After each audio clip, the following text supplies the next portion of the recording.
Okey ini baju. Okey, ni baju. Dia langkah dia tekan vacuum. Jadi dia betulkan dulu. Kena betulkan semua. Dia tarik, betulkan. Okey. Tekan 2, lepas tu pijak kaki. Tekan 2 bagi turun dulu. Tu reset emergency, tekan emergency, reset. Tekan lagi sekali. Emergency tu reset, tekan dulu. Okey, lagi sekali tekan. Tekan dua-dua. Okey, pijak kaki belah ni 5 second. 1 2 3 4 5 dah. Lepas. Okey, tekan tengah. Dia akan angkat. Tu tarik sebelah sana pula. Dah siap dah tu. Okey, baju jadi sekeping.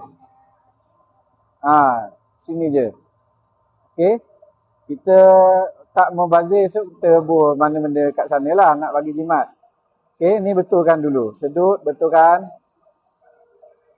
Ni, tangan-tangan semua. Okey, ni kalau boleh tarik dia ke depan sikit. Benda ni biar duduk dekat liner ni. Ni bukan maksudnya ni benda ni biar duduk kat bucu. Yang tengah tu kita iron sikit. Ya, biar dia duduk dekat line ni. Line dengan line. Dia ambil semua. Dia ambil semua line tu. Okey. Okey. Ni betulkan ni.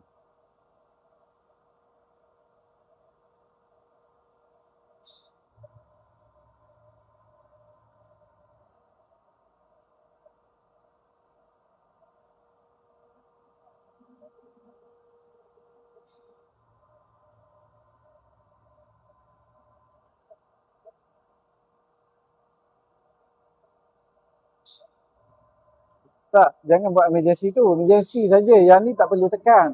Yang ni emergency saja bila dia tak turun. Ya. Ni.